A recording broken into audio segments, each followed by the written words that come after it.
What's up, everybody? Welcome to the Mike Dolce Knows podcast. Today, we got a big guest for you. We have none other than Wes Watson. Wes Watson is the creator of GP Penitentiary Life on YouTube, one of the most successful channels on YouTube for men, for personal transformation, for fitness. And you guys here know that I talk about the difference between being a fitness expert and a fitness marketer. Unfortunately, the industry is filled with charismatic, good-looking, well-built fitness marketers trying to sell you a load of shit. And then there's a small group of fitness experts that stand out. When you see them, when you come across them, you know they are the real deal. And that is none other than Mr. Wes Watson. What's up, Wes? What's up, bro? Big Mike, how you doing, big dog? I'm living, man. I'm living the dream. So I'm here, polar opposite of you in the Northeast in New Jersey, and it is cold outside. It might snow this week. 85 degrees out here and sunny in San Diego. We're in right by the bay, downtown San Diego penthouse. Beautiful. And this is where you film most of your YouTubes from also, right? Yeah, from the beginning. Like if people watch my videos from the beginning, even the very first YouTube interview I did, I was at my grandma's pool, and then the other ones, I went to park benches all around San Diego, filming my videos with a fucking water bottle and an iPhone pushed up against that fucking water bottle. And I always had a thing, like, I want people to see that if I never give the fuck up and I never miss a post, never miss a workout, never miss shit, that my background view will change. So over the years, everyone's going to see how I shoot my videos. The background is going to be changing, view changing, by changing your perspective on what consistency is. Because everybody thinks they're fucking consistent. But I mean, the thing I figured out is there's nothing more common than a consistent man who's unsuccessful. And that's the reality of it, because they just don't grasp what they're doing enough. The comprehension's too low. Consistency, is that what you, and I want to get deeper into your growth now to where you are, but let's put a pause on that. Let's actually go back to the very beginning. Where were you born? Where did you grow up? So I was like 40 miles north, Oceanside, San Diego. Right now I'm in downtown, but Oceanside, surfer, skater, fucking normal beach town, little bit of Mexican gangs and little gang banging, different gangs right there. But yeah, it was just a bunch of stoners and skaters and gang bangers, everybody trying to get along, And is that where you were raised? So you were born there, you were raised there. How long did you live there? Born and raised. Public school there, private school? What did the school system look like? I went to public school till like 16 and then went to one of those secondary schools and graduated from one of those secondary schools. Gotcha. Now, growing up, you live in a house, you live in apartments, you bouncing around? Just a normal 3-bedroom house, like normal construction, lower middle class family. I love when these guys try to get on here and be like, I'll like do a post where I say, we came from the gutter, but we're shooting for the stars. They're like, Oceanside isn't gutter. I'm like, maybe I'm talking about the California fucking prison sentence I did for 10 years, you dumb motherfucker. But it's just people on there are so fucking hungry validation seeking. Like, let me guess, sweetheart, are you from somewhere that's more gutter? You big gutter dude. The reality is you're nowhere right now. It doesn't matter where you came from. It's where the fuck you're going.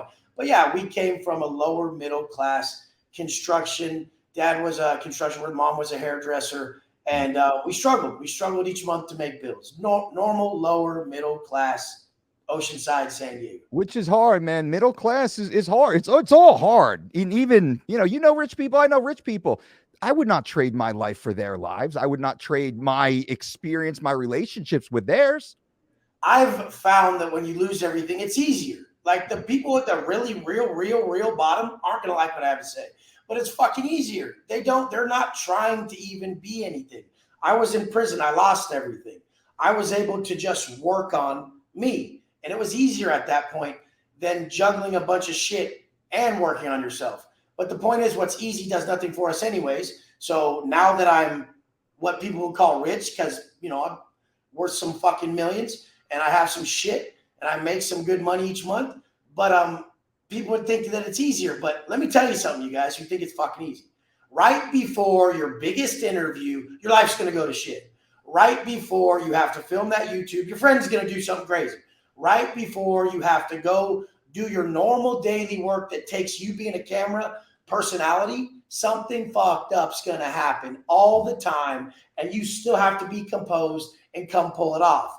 You guys can't even pull it off when everything's good. You're your worst enemy. You talk yourself out of it. I don't look good. I don't sound good. I don't like this shit. And that's the biggest fucking problem, is the ego on these motherfuckers. So I've combated that by dropping my ego. I don't give a fuck how I sound on camera or whatever I say or whatever the fuck. I know I'm being helpful. That's my intention, but also being selfless. When shit is going wrong in my life, I know the people on the other end of the camera need what I got to say, because I spent 10 fucking years in prison and I needed them positive quotes more than air.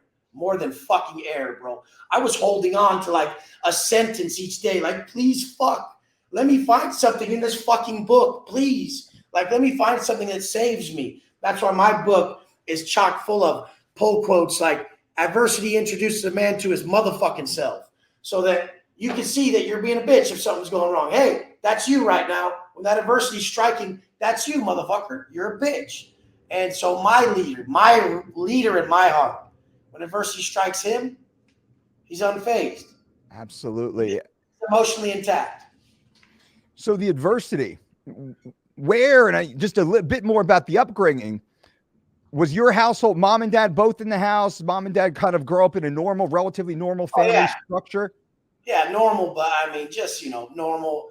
What I call normal is just the normal fucking dad goes to work. Yep. Mom and dad, everyone's struggling kind of, but not really. Everyone kind of has a flawed perspective on what gratitude in life and all this is, because you've never sought personal development. Back then, growing up in like the 90s and shit, you didn't have the internet flooded with personal development advice. Like, you're just like, what? Like watching karate movies and whooping ass, smoking weed with your brother or some shit. Like, we grew up on blood sport and shit. No wonder we were punching. No wonder we got so many great bodily injuries on each other. We grew up watching blood sport, kickboxer, in every movie where the guy stomps someone in their fucking head. We're like, oh yeah, perfect. I'm not blaming the fucking movies, but yeah, like product of your environment shit. And then we're growing up on Goodfellas, Scarface, all this shit. So I wonder why we became violent drug dealers. I mean, come on. These are what was glorified to us. And we didn't really, what movies were like real positive? What entertainment or value do we have? We would have had to go to a bookstore and find like a Tony Robbins fucking book or something back then or some shit. But like, we didn't have the internet to just people like me and like you and these positive people who you can resonate with and be like, nah, take this route. I took that one. It's fucking bullshit. Absolutely. With your just coming out of childhood now, were you an athlete in school? What kind of kid were you? An athlete? Will you have friends? You just have a couple close friends? Like the picture of I grew up. I grew up snowboarding, skating, and surfing. Yeah. I was a pro snowboarder in like big videos, like Big Bear Mountain, all this shit. I traveled to Japan a few times. I had big sponsors. I do some crazy tricks on my snowboard. Grew up skating at a pretty high level, snowboarding or surfing at a pretty high level. And then, those sports are just synonymous for let's smoke a fucking joint. Let's blaze and go surf. Let's blaze and go skate. Let's go to the mountains all day, blaze up and snowboard. Like, that's what it was. And so obviously you're trying to smoke for free. If you are spending a bunch of money on weed, it wasn't as cheap as it is now. Weed was expensive back then. It was like $20 a gram or some shit for some OG Kush or something. I was even before OG Kush, man. It was like OG Kush came out when I was older. Now you motherfuckers got all this crazy shit. I don't even smoke weed no more. This shit's bullshit. It's waste of time. But that's my point of view. The whole thing is like, I want to smoke for free. So I was like fucking 11 or 12, something way young. And my parents gave me $100 to go on a trip with my grandma. And I was just shady. I said I lost $100 right away. I'm like, no, I lost it. Like, I don't have it.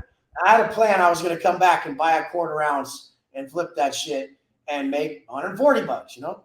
I'll buy it for $100, make $140. Did that a few times, bought a half ounce for a good price, kept doing that. I swear, by the time I was like 12 and a half, 13, I've never had less than like $10,000 to my name since I was that young. Not even in fucking prison, really. Yeah. I mean, even in prison, I had more money than most of these fucking people who are just living on the bottom out here. But I mean, the thing was, it wasn't the money. I wanted to be able to be a fucking man of my own, which a lot of these men don't get. I mean, it's just being a man is being responsible by definition. Like, everyone out here, it's not all about money. It's about responsibility, stupid. And if you're responsible, you'll have money, you dumb fuck. And it's not all about those cars and shit, Wes, because I have 2 Rolls Royces and 2 Lamborghinis, and I mean they're fucking paid for. Like fucking, I got the pink slips to my fucking cars. My man. I don't fucking like look at Rolls Royce, Lamborghini 2019, 2020 Rolls Royce. What do those go for, man? What do those go for? That's $1 million in cars right there. But the thing is like, did you get a deal on them, by the way? Did you negotiate? I get robbed because I get what I want. Like, not only get robbed, but I get what I want. So I'm like, sure, you're willing to pay without the hassle. I'm the customer I want. So I don't want a customer who comes up and haggles me. So I don't haggle people. So that's just my get down. So I mean, like, even we were at SeaWorld with my son and my wife like a couple weeks ago. And they're like, hey, yesterday we had a big deal. I'm going to try to find it for you. I said, don't bother. I know SeaWorld's struggling, and I'm the customer I want. Just give me 2 season passes. The lady next to me is like, I like that. That's awesome. It's like, well, yeah, dude, have your own fucking beliefs. Have your own word. Too many people are conforming and not operating from fucking just straight up fucking their true beliefs, dude. Fuck that, you know? Absolutely. It sounds like there's a lot of gratitude even in that exchange where you've worked so hard to get yourself to a position. Now you can exchange some of those little reward tokens, dollar bills, for the other things that you want. So it's an exchange. I got this, I'll trade it for that. So grateful, as I'm assuming, for the life that you're living right now, knowing where you came from, the battle, the struggle, the empowerment that you've now embodied to get to that point. Where, again, going back to the millionaires that we know, man, they fight over pennies. They get so stressed out, so anxiety, so diverted from reality, from the enjoyment of the Rolls Royce. They're focused on, the pennies, the budget dust, if you will. That's the thing is, I tell people all the time, I don't even enjoy anything really. I enjoy this. So I enjoy like the freedom from the actual world that they're existing that causes stress. So everything I do is created in this. And the exchange, the internal exchange or flow state where we're truly creative and we're conversing on a deeper plane. So I can't even really enjoy much because everything I'm doing in life is I'm an observer. Like I operate from my mental witness. I don't really live per se how people live where they're like fully engrossed in a task or something they're doing.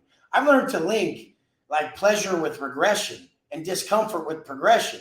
My mind is fully flipped. So I'll drive my Lamborghini down the street for like 10 minutes and not really enjoy it because I'm seeing something that's giving me like a piece of wisdom that I need to package to then deliver to people on my page. So I'm always like living outwardly in an express state of, I need to bring this to people. So even when people would see like, hey, that guy in that nice car, whatever the fuck, like I still want to just stop them so they could come up and ask me. And the other day at Starbucks right here, some guy did. He's like, what do you do? And I'm like, yeah, you want this, bro? Because I give people the real answer. What do you do, bro? I said, motherfucker, it's what I don't do. And he's holding a drink. I said, I don't drink. Yeah. And I said, I don't sleep in. I said, I don't take days off. I don't eat garbage. I don't fuck around and do what you guys are doing right now. Because they were all hanging out. The one guy had a drink. It was like a concert in town. It was like a Garth Brooks concert and like an EDM. They probably went from the Garth Brooks concert to the EDM just for a fucking reason to be fucking dumb, fucking lush, drunk dude broads. It's sickening to me. Like, I'm like, look at you, bro. You're gawking at my fucking car. I've been out for 4 years. You should have 40 of these if that's what you wanted, but you pissed them away with that. That's where all your fucking, everything you ever could have been went down the drain with that shit. So that's why I tell people all day, I love you. I hate your fucking habits. I love everybody. I don't give a fuck. But I hate their fucking habits. The disdain, the disgust, everything I have for their habits, I can separate from my love for them. So it keeps me understanding people at a high level and able to work with the lowest of the low, which I did in prison the whole fucking time. Have you found people that are unredeemable? You love them, you hate their habits, you get to the point that you realize this is a piece of shit. No, I mean, I really know. I was in prison with fucking people. I mean, this kid guilty. Like he was like fucking from El Monte Flores, like one of the biggest gangs in LA. And like he like domed a liquor store owner on camera, looking at the camera, like smiling, like sadistic shit, just blasted dude in his fucking head. And then he's like so young, he's following his hood's shit and just being a dumbass, fucking loose ass gangster motherfucker. And then I was in the SHU with him, which is like the security housing unit. It's like the segregated unit prison inside prison. And he was next to me. and he had stabbed one of the guards through the tray slot. The guard came to bring in his shit. He stabbed his hand through the tray slot. Weeks before that, like they took him out of the cell. He could slip his cuffs. He was a small kid. He slipped his cuffs, beat the fuck out of 2 cops, lacerated the shit out their faces, everything. Grabbed their spray them up, fucking hit him on the head with this heavy ass O2 can. We're all shaking the doors like, damn, this is fucking just straight battle royale. And we're in the shoe. There's no movement. You're just in your cell 23 hours a day. And he's still, like, I look him in the eyes and he was remorseful. He was just so lost, so weak.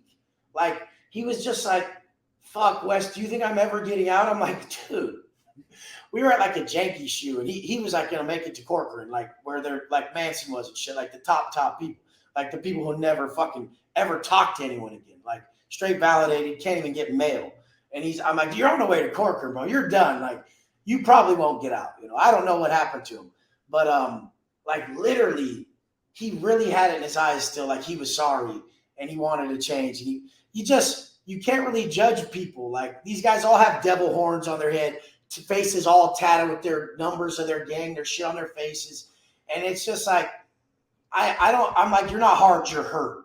So when I see someone who thinks they're really hard, really tough, I just want to give them a hug. I'm like, you're not hard, you're hurt. And I'm the one who can save you because I know you, I was you. And so I'm good with working with those people. But when people talk about energy vampires, negative people, or anything like that, pushing them away, they're fucking idiots, because like the people that are hardest to love need love too. And that's the problem in society, is everyone just got kicked to the curb who wasn't fully acting right, you know? That's an interesting take, actually. It's a great way to put it. That inside, his name was Guilt? Guilty, yeah, he was guilty. Guilty as fuck.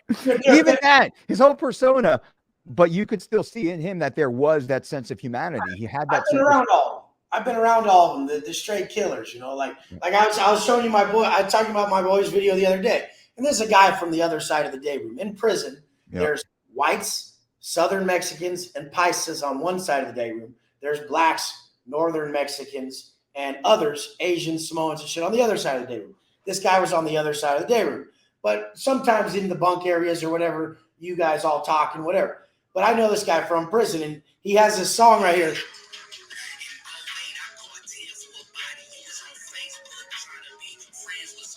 And literally, like, that gave me the chills when I heard it. Because I know why he was in there. And he's not bragging. He's not like fucking, hey, in 08, I killed someone, I'm a gangster. If you really know the story, you're like, oh shit. The fucking, like, there was like a problem, like some coach or something fucking with his little brother in one of them ways that motherfuckers don't fuck with your little brother. And he went to school and just fucking domed the dude. So you don't touch my little brother, you know, dude died. But I mean, it's a thing like right there. He's like, in 08, I caught 10 for a body, and you was on Facebook trying to be friends with somebody. Everyone's trying to be friends and be liked. I want men to be respected. Fuck if they like you or not. You will be respected, though. And the rules which garner respect for a man are non-negotiable. And that's not violence, not crime, not that shit. I'm not glorifying that. But I'm just saying what I teach out here now as a man should be is what I learned from doing everything wrong. You want a great life coach? Find someone who lived a very shitty life on their choosing and chose to live a very great life by their choosing. They understand mentally, they understand the psychology of what they were doing, what you need to do, and how everything changes. Absolutely. Last bit on growing up, and then we're going to jump. Do you think the work ethic is so ingrained in you, and the hustle of that early age, where you are already on that search for money to make life better, right? To make life easier. You're already aware of that. Was that because of the upbringing? You saw dad going to work hard, or you saw mom going to work hard, or like, was that, you know, the modeling of your parents? And the last piece of that is the nature versus nurture principle. How much is actually embedded in us, and how much is because of the surroundings? So first, like, do you draw any of your ethic from what you saw your parents go through, positive or negative? Mine was more negative. I saw what I didn't want to do, didn't want to be. It's both sides of the coin right there. I mean, dad was a savage, like 6'5", like 260, 280, like 22s on the hang with veins all through the shit. People are like, how do you get them veins? I'm like, dude, my dad has those veins. They're genetic. Like some people's veins are genetically closer to the skin. And like he just was, dude, like 22s, never even went to the gym, like lifting heavy shit. Big ass Paul Bunyan motherfucker. And he went to work every day, came home covered in plaster, his whole face, everything, like just this beast, you know? And but he never fucking made it. Like he never made enough. His worth wasn't, he wasn't getting paid what he was worth, like the work he put in. And so like I saw them struggle for bills each month, and I'm like, I need to make money, I guess. This is the problem in our household. You parents who do that to your kids, who come home stressing and filling the household with negative energy because of bills, you're probably going to force your daughter to go strip, get on OnlyFans, or your son to go sell dope, rob people, or do drugs. Quit fucking doing that. Like, control that shit. Don't like permeate the house with, we need money, we need money. Like, your kid's going to go fucking get it if you do that to your fucking kid forever. And they'll probably go get it in the wrong way. Or, hey, maybe they'll go get it the right way. Maybe they'll turn into some crypto wizard or fucking kill it on fucking YouTube or something. But honestly, most people take the easy route until they learn that was actually the hard route. They go on their hero's journey for a minute. They come back and only glorify the hard shit. So, I mean, that's what I did. I took the easy route, learned through my mistakes, and then went on the hero's fucking journey. 10 years, 3,000 plus days of fucking pain every fucking day, swallowing back everything. Everyone out here suffers from the 99-1. They got 99 things going their way and one thing not. Usually it's money, or like one thing not, their relationship, or one thing, their tits on a fat fuck who fucking made that choice to be fat. They don't get it. But they suffer from the 99 good things going their way and the one not. They only focus on the one negative thing. They get 99 good comments, one negative one. It throws their fucking day off. In prison, you got 99 things not going your way and one that is. You're still fucking breathing, motherfucker. And I used to say, like, you're suffering? Good. It's a for sure sign you're still alive, bitch. Get the fuck back to work. You don't get days off in prison. If you tried to take one as a white dude in prison, we smash you. Like, you're going to listen. You come in, you show up, you got your bedroll, you got your shit, you show up, I send someone to the door, like, what's up, Big Mike? Let me check your paperwork. You dump off your paperwork, what you got busted for. You sit on your rack, everybody checks your shit. Make sure you're not some fucking chomo weirdo doing shit to kids, some rapist. And if you're good, you're good. Now you got to listen to everything we say. Anything I ask you, the answer is yes. I don't give a fuck if it's, you got to stab that guy. He got some fucking drugs from another race. He can't pay it. He's got to get stabbed. You got to, or else you get stabbed. That's the rules. That's how it works. Most of the time, it's going to be like, you and that dude are going to go fuck that dude up because he owes some fucking dope money. And you're going to say yes. And if you don't, you're getting fucked up. And the thing is, I've seen plenty of people come with 2, 4, 5 years and turn that into fucking 5, 10, 20 years because of the politics in prison. So you guys think you got problems out here? You guys aren't even fighting your demons. You're paying for you're paying accountability for the shit you did to yourself. Like, honestly, like I did. I did that shit to myself. I got myself there. I thought prison was fucking cool. Like, I thought that was the baddest motherfucker in the world, dude. Like that ripped ass, big ass prison dude just walking around. Like, so when I got there, I'm like, I gotta be that. And what year did you go in? I went in like basically late 2008. And you got out 2018? Yeah, I got out end of 2017. So 2017. basically. And what was the charge? So you went in for drugs and violence effectively? Yeah, it was robbery first degree of an inhabited dwelling with a firearm, burglary in the first degree with an accomplice present, GBI, great bodily injury, with a weapon, and then battery with serious bodily injury. They basically stacked the same charge over and over to make sure that I got the most man years stacked up. So the exposure was like 28 years on the case. And that's what they do. They just stack you with crazy ass charges. And it's crazy, bro. The system's fucking crazy. But I mean, it did me justice. I needed that shit. I was a fuck up. Thought I had the fucking paper right here even. It's just like a laundry fucking list of charges when they could have just been all, hey, you know, you robbed the dude, you assaulted him, but like the double up, it's fucking nuts. That's how they fucking do it. So when you go in the jail, you sit down that first day and you're the guy sitting on his bunk, handing over his papers to the crew of white dudes. rolling in. You're scared as fuck. You're like, God damn it. Like, I got to do how much time? My life's over. Yep. Like, your life's over. You just got 10 years. The judge hit the gavel. Like, they just, you're done. You're just like, where is this going to take me? And you just end up at reception. You end up at a reception yard in prison. And the first thing you do is you sit in a cell for 3 months and you don't leave. So while first you're fighting your case in county jail, hoping you'll get bailed out or something, but nobody's coming to save you, bro.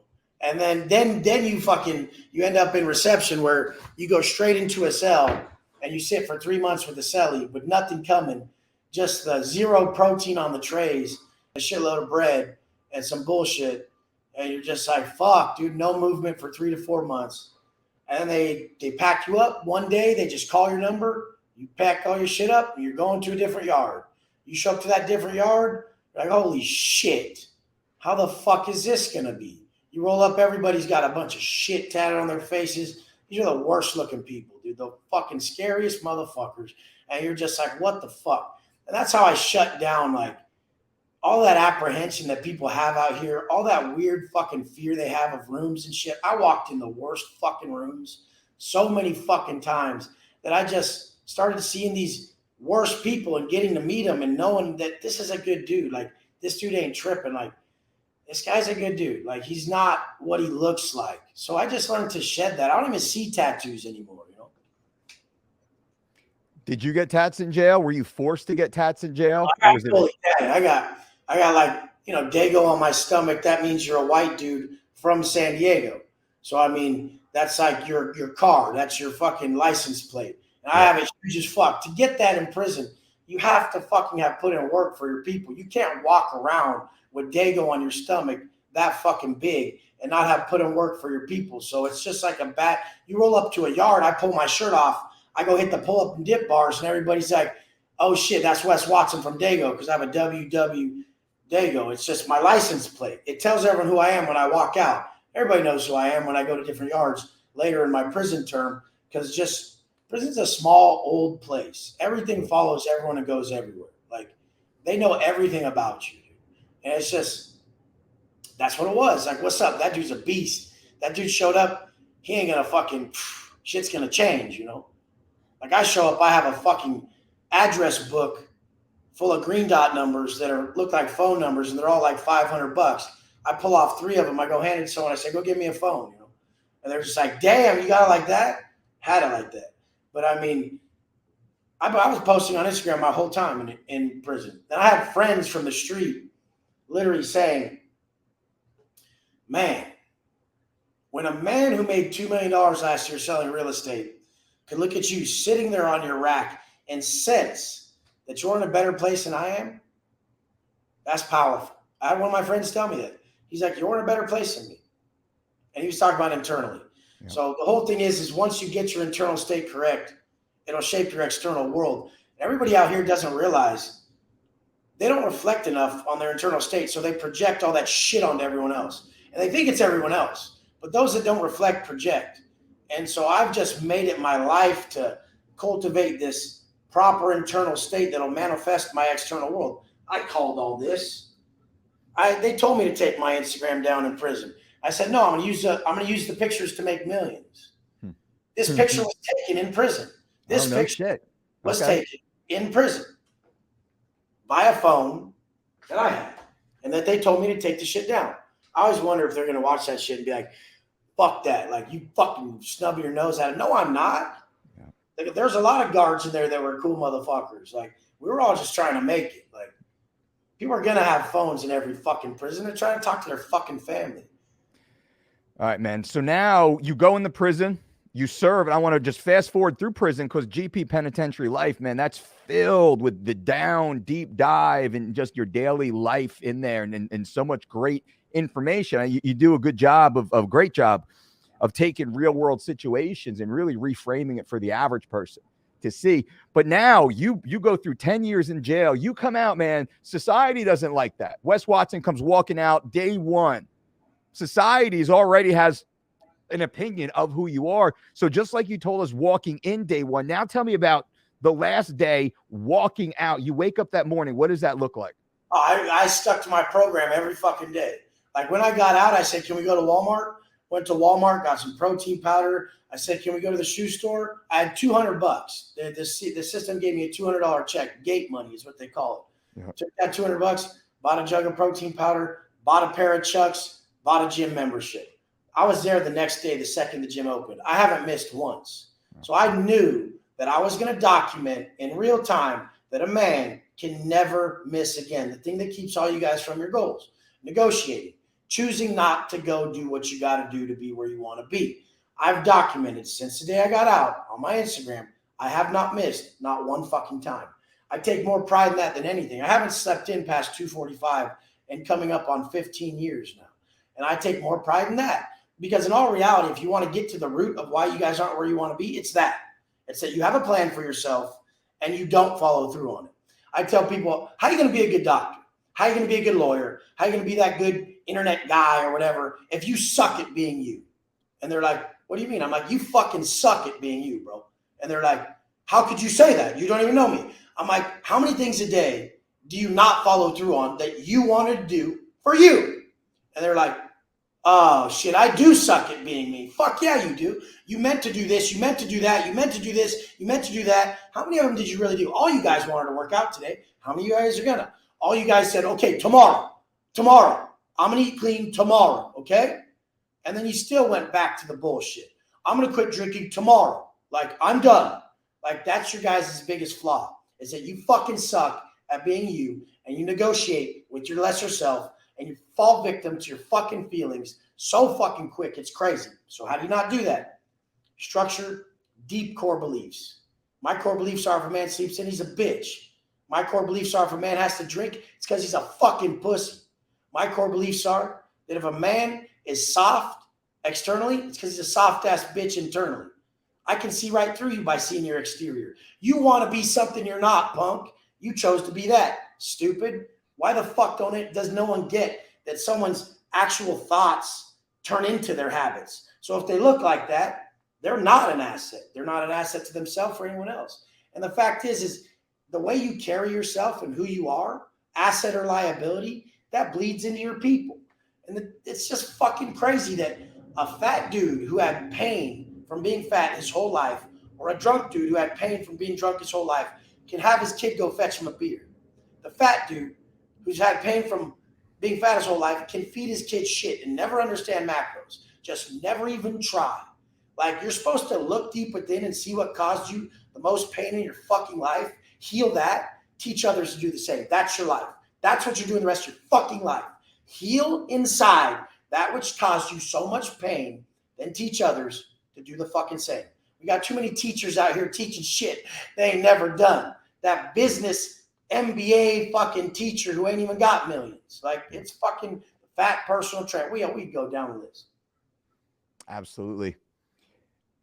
So you get up that day, the day you're leaving, you get up, you follow the routine, you get up at 2:45 a.m., you crush a workout, I'm assuming, you wash up, you eat, and then bam, Watson, they come to get you. Like, give me that little snapshot if I just said it correctly.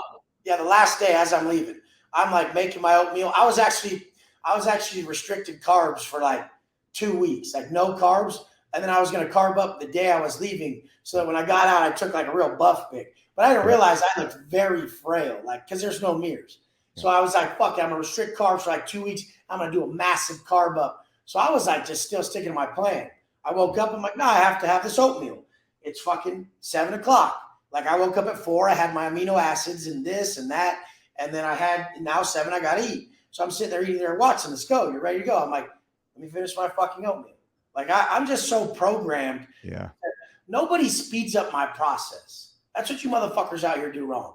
You let people speed up your process because they're doing something. I just do me. I do me and I do me again. And then I learn from what I did each day. And so I just didn't even let them speed me up. I said bye to everybody. People of all races are right there. And I just told them. They came to the door, shake my hand. I said, watch this. Watch this. Watch this. Watch this. And I just started hitting everybody. Watch this, motherfucker. And they're like, this dude's different. Now they all say, I'm watching. I'm watching. They're watching. No doubt, man. No doubt they're watching. All right. So now you're out and the hustle has begun. What was the biggest rejection from society on the way out? Like, and then I want to hear about what was the biggest embrace that you received coming out, as the earlier days. The biggest rejection from society was probably like family saying, get a job, get a job, get a job. And I'm sitting there on my phone, like doing posts and doing all this stuff, like knowing that I'm building my brand day by day, knowing I had a longer vision, knowing I was building the trust in the man I was creating, knowing they were going to watch me from the day I got out excel, because I had the habits of someone who would excel no matter what. And so I just stuck to my habits. I didn't really care about the money. I didn't give a fuck about that. I was really proud of myself that finally I wasn't a wreck. I was finally in control. I was just showing people every day how proud I was. I'm up. I'm in control. I ain't out drinking like you fucking broads. I'm ripped still. Nope, I'm not going to fall off, because everybody wants you to fall off when you get out and go start smoking again, start drinking again, start doing drugs again, start selling drugs again. I'm like, nope, not here. I'd rather eat canned chicken and walk to the fucking gym and live in somebody's closet. Because guess what? I've been living in a bathroom for 10 years anyways. I'm not tripping. And I just wanted to be jacked. That's one thing. I always knew I had to be swole. I'm always tripping on these dudes who are like 38 or 42, and they just walk in the gym now and they're like, oh, it is weird to have tits. It's like, bro, you're 42 and you're just realizing it's weird that you crossed gender barriers by choice and grew yourself some tits. Like, what the fuck, bro? Like, you haven't known that this has been disgusting since you were younger. Like, there's a reason why people stand in the mirror and they're disgusted with their body.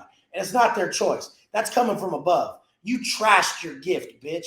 Stupid motherfucker. But anyways, I have passion for fucking people's poor habits, and I'm obsessed with it. Like, I know that's the problem. All these negative people are running around negative because they're hating on themselves and they're projecting that onto you.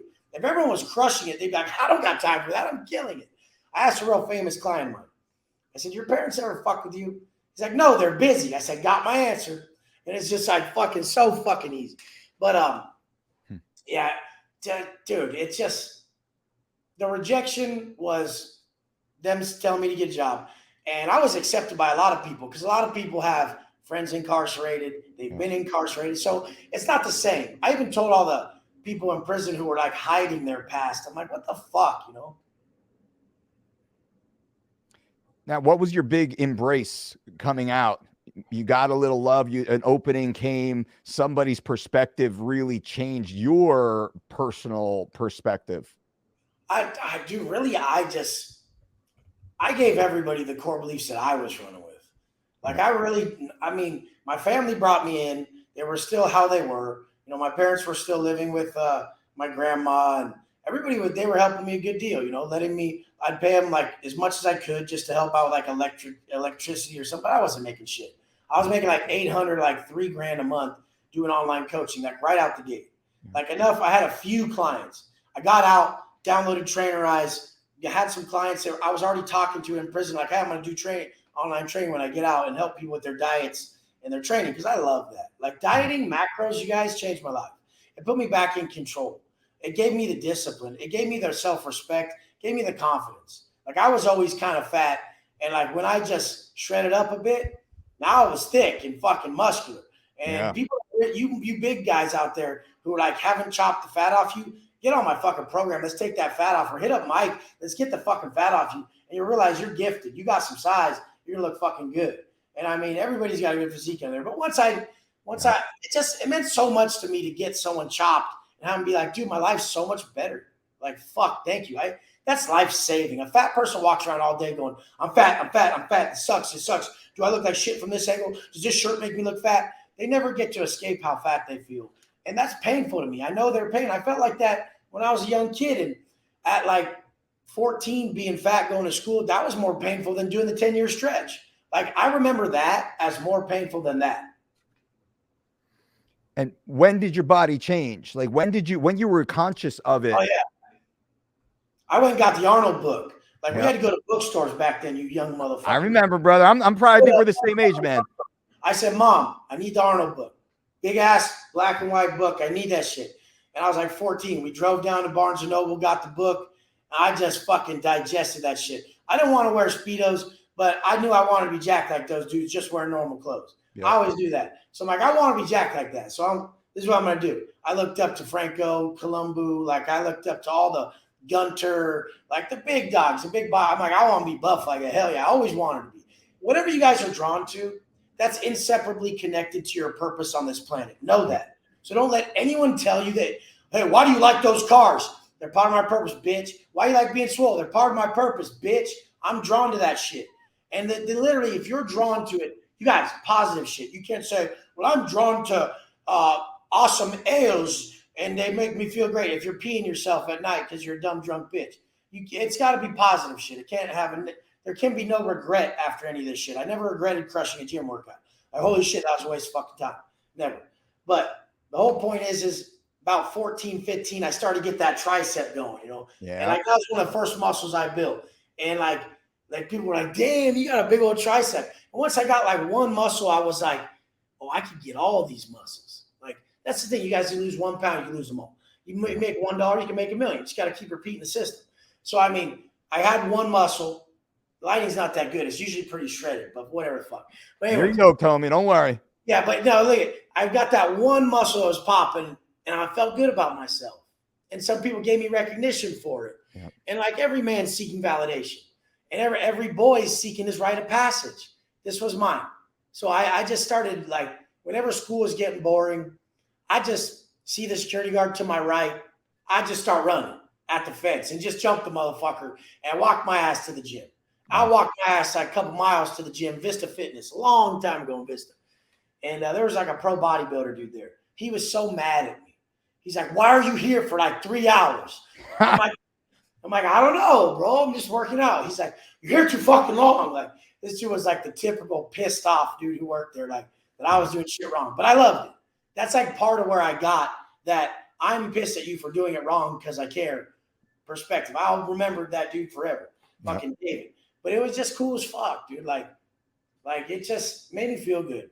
And that's the thing. If we all just chased what really made us feel good, we would be in shape. We would be eating healthy. We'd be thinking positive. We'd be waking up early. You're lying to yourself if you say any of these things actually have the adverse effect on you.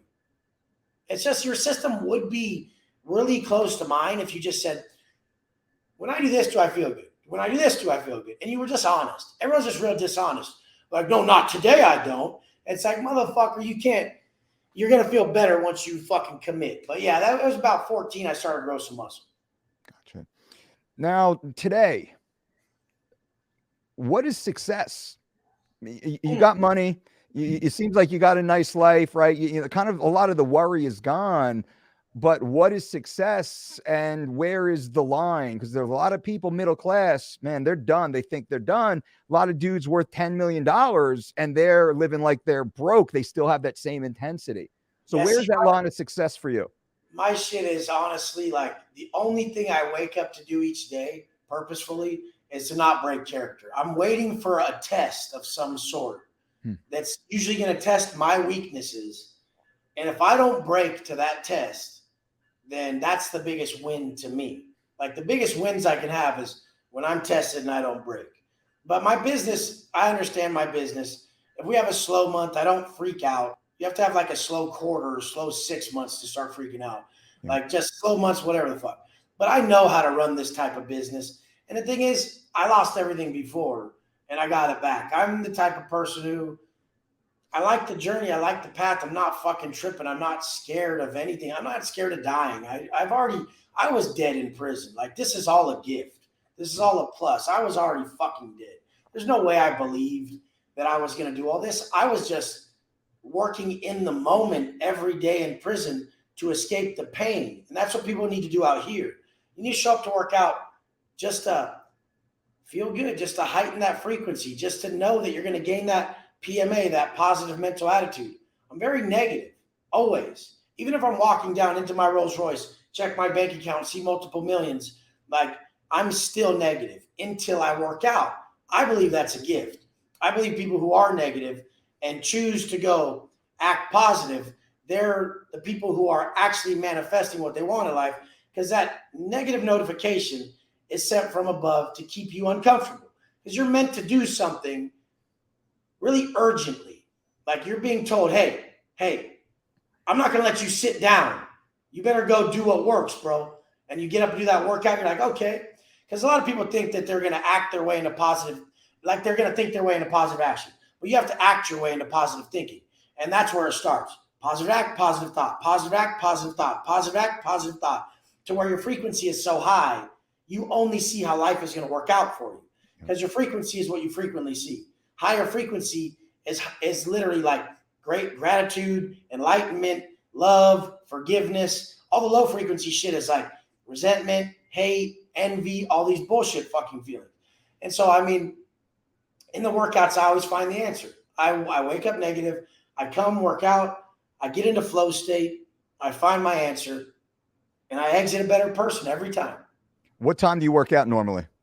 I'm always there at 4 a.m. Gotcha. You're up at 2:45, you say? 2:45 in the gym parking lot, writing my morning affirmations for everybody at 3:30. I've never missed. Never. I didn't even realize I was doing this till I sought like some higher spiritual teachers. And they said at 3:40 a.m., you're most aligned with your purpose. At 3:40 a.m. I didn't realize that for the last 15 years, I've been writing my morning affirmation at 3:40 a.m.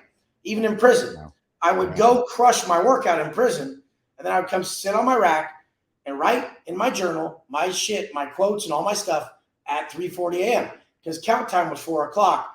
I had worked out, used the bathroom, brushed my teeth, all in private, everything. And then I'm sitting on my rack, writing my stuff at 3:40. I didn't know this till like 2 years ago. And still to this day, it just so happens that at 3:40 a.m., I'm writing my gift to the world of wisdom that I'm bringing forth into the day today. And I just feel I owe the world. I just owe them. Everybody thinks they don't owe anyone shit and they want fuck you money. I love you money. I love you so much that I'll spend the rest of my life showing you motherfuckers how to live and how to stay away from the pain I know all too well. Like, fuck you money. What the fuck is that? I got some bitter bitch shit. Anyone who ever said they want that should be smacked. I love you money. I love you so much that I don't even look at the money and I get to help you more. Like, honestly, I don't travel. I've never took a day off. I can do anything I want. And I don't really do anything because I do this, bro. I love this. I'm free right now. I'm free. I don't have to worry about all the shit life brings you, you know? Now, I want to jump it for a minute. Now, being part of the general health fitness community, YouTube community, but the higher level, you're sponsored by Blackstone Labs, and the former owners of Blackstone, PJ Braun and Aaron Singerman, both got a federal charge or a couple federal charges, and now it looks like they're going away. I think PJ is locked up right now. I sent him like a sign language video. I said, stay strong, you know, and they'll probably post it, but yeah. I mean, the thing is like, I don't know. I don't even read into people's case. I don't even have time to do shit like that. But I just, whether they messed up or not, or whatever the fuck happened, yeah, it's nothing in my book. Like, I'm talking about like dudes like this, like my boy, like I have one of my famous funny videos where people are like, I'm like, yeah, the dude was a good dude. It said, fuck you across his forehead with an exclamation point. Like, these are all people who've been through hell and this fucking dude. My boy trips. But like, this is what dudes look like in prison in Cali. You're like, hey, there's your boy right there. Hey, how's it going, sir? But the whole purpose behind everything is people are gonna wrong you. We're all gonna do shit wrong. Yep. And are you gonna forgive them or not? All you guys are already forgiven from me. For me, I'm forgiving you for me, because I'll fucking smoke a motherfucker if I don't forgive him. I'll work that shit up in my head so negative, and the mind only knows addition and multiplication. So as you go negative, it just fucking eats you. Like, I'll ruin my whole life if I don't learn to forgive you. Now, PJ Braun, he's not going to the same prison you were at. Well, where's he going? What's his experience going to look like compared to yours? I mean, how worried should he be? Probably like a Fed prison, but he doesn't have, like, all prisons you should worry about, because, I mean, there's guys who've been in the California prison system who end up in low-level Fed prison or whatever. It's non-violent. He should be good, but you never know. I mean, like, situations happen in prison where they're like, and you guys are all going here. Something happened to where everybody's coming together. Like shit happens. Like you end up places like you shouldn't be a lot, you know? So, I mean, but it's not the same as California State Prison. Like CDC California State Prison is like a gang war zone beast motherfucker, you know? Like it's just as bad as it gets. You know? Is that because the diversity of the California population that you know, we hear about the Bloods and the Crips, and you said the Northern and the Southern Mexicans.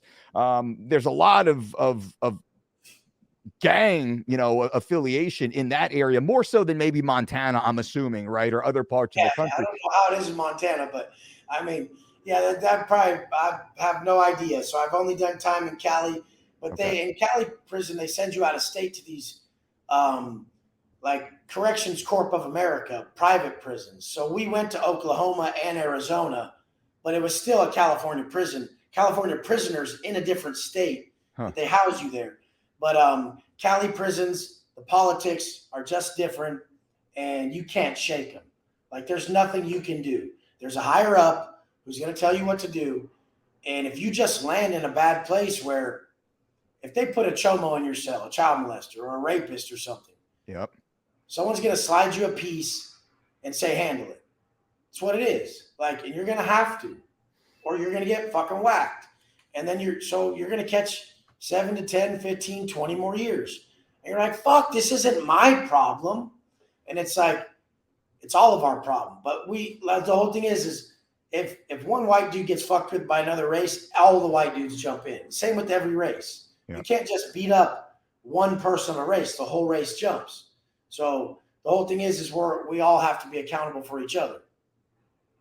Man, that's a tough one to get past, knowing that you're in there, you're trying to do your time, do your own business because of your affiliation. In this way, it sounds like, you know, skin color affiliated. You got to go stab the chomo, and now you're adding, you know, you're in there for 5 or 7 years. You're adding another 5 or 7 years for something that's not your issue, not your business in many ways, but you're just pulled in, and there goes your life, man. That's almost another decade, right? It happens to a lot of people. I bet. But I mean, the thing is, they're getting better. I think it's not like when it first went from like the yards split to like PC, SNY yards to GP. So you have a choice when you come in now. You could be GP or PC. Yeah. And the thing is like, that shit's weird as fuck, first off. And the thing is, like, people with bad charges, the cops will just know you're fucked and they don't want the problem. So they'll just put you in the PC anyways. You won't have you won't be able to choose. What does PC mean? Protective custody. Okay.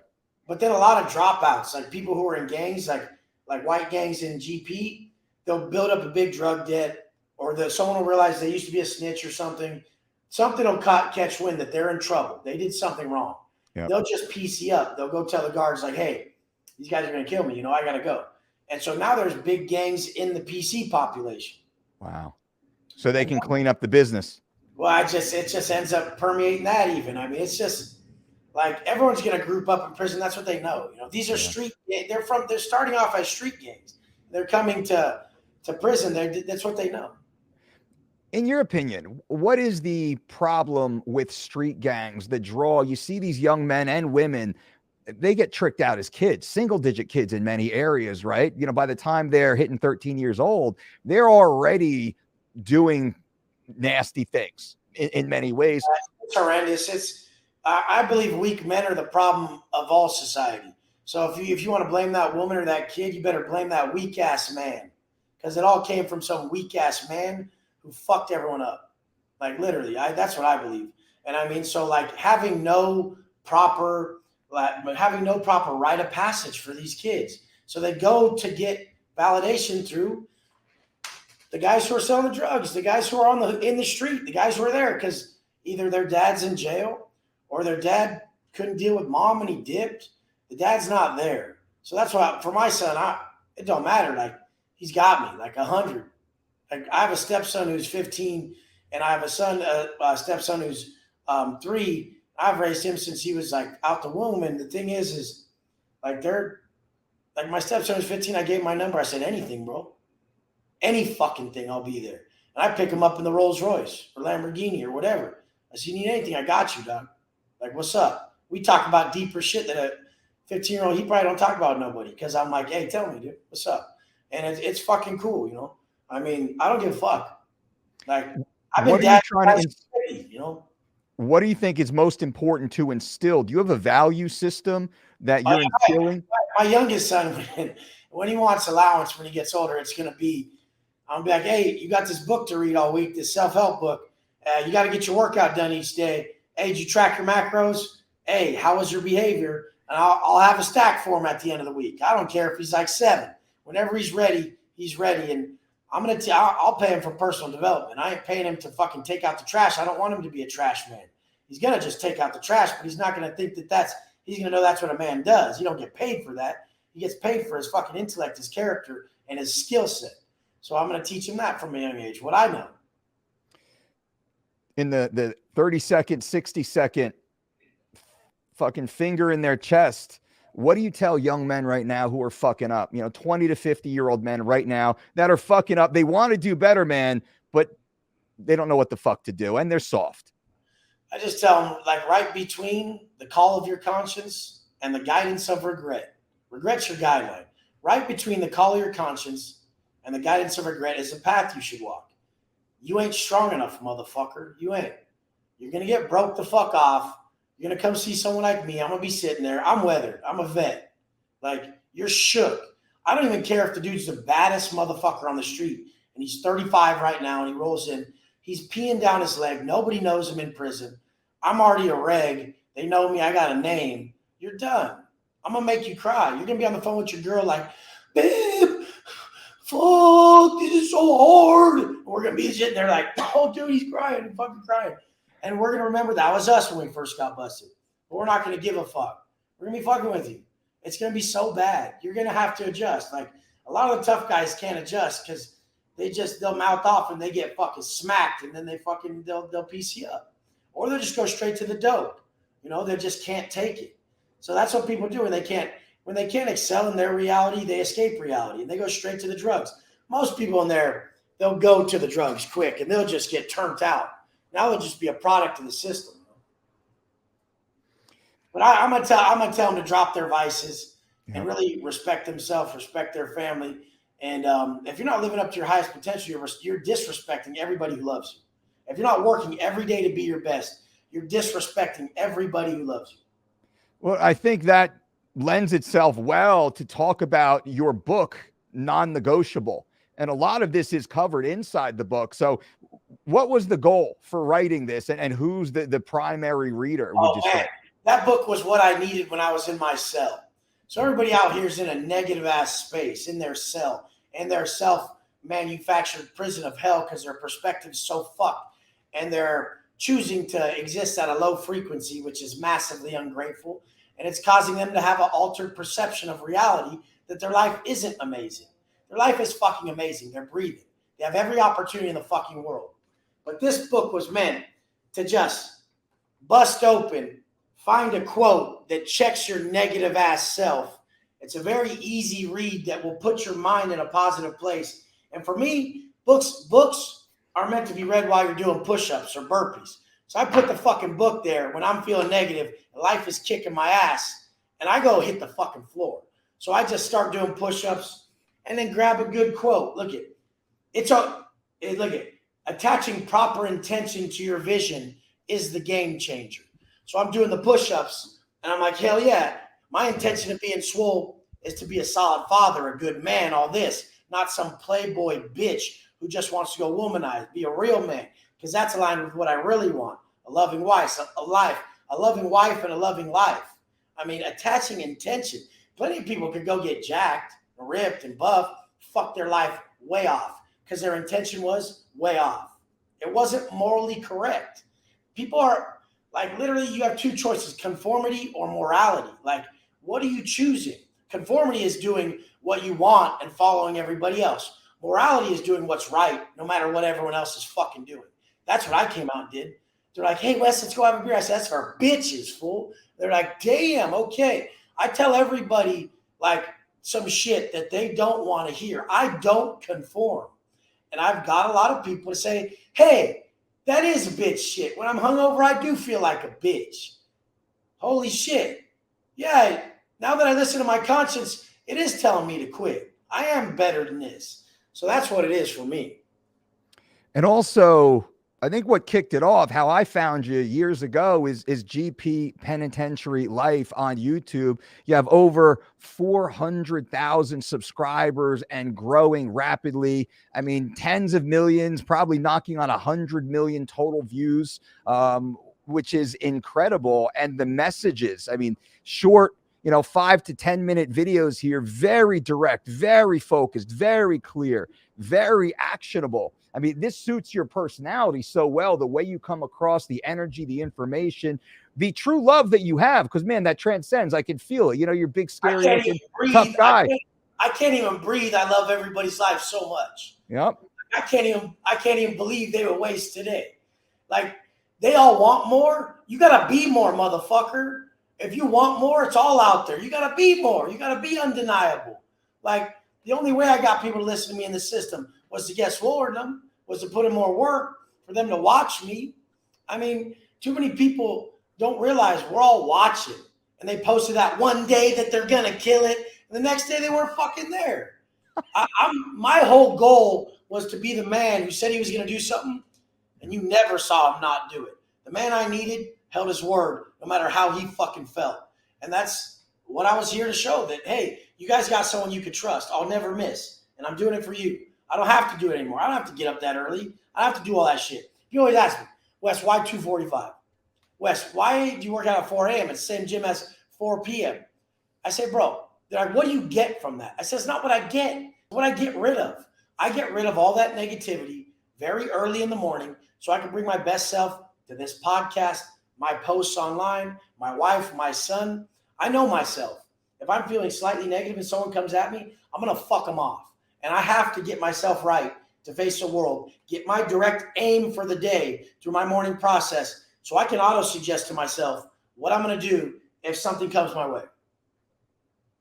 Man, that's awesome, brother. Like I said in the very beginning when I reached out to you, your ethos, your work ethic, man, I respect the fuck out of it. Respect the fuck out of you for all you've done. I told you an hour. I don't want to break my promise to you. We're slightly over here right now. I thank you so much, Wes, for being on. I got a ton more questions. Hopefully next time we can get you back on. I want to hear more about the workout itself, the exercises, programming. I know this is where you shine outside of your motivation, but bro, you shine in this area too. So maybe next time we'll focus more on the just the fun, the programming, the training, right? The cycles and, all that, getting bigger, getting stronger from a real world perspective. Clearly you live it. For me, it's that basic ass daily, same fucking exercises, the push, pull legs routine, the proper macros to cut, the proper macros to reverse and put on size, and then just running that in for years. But the thing is when people don't know the proper numbers of their macros, when they're guessing so much, they're wasting all their energy. People think time is your most valuable resource. Energy is.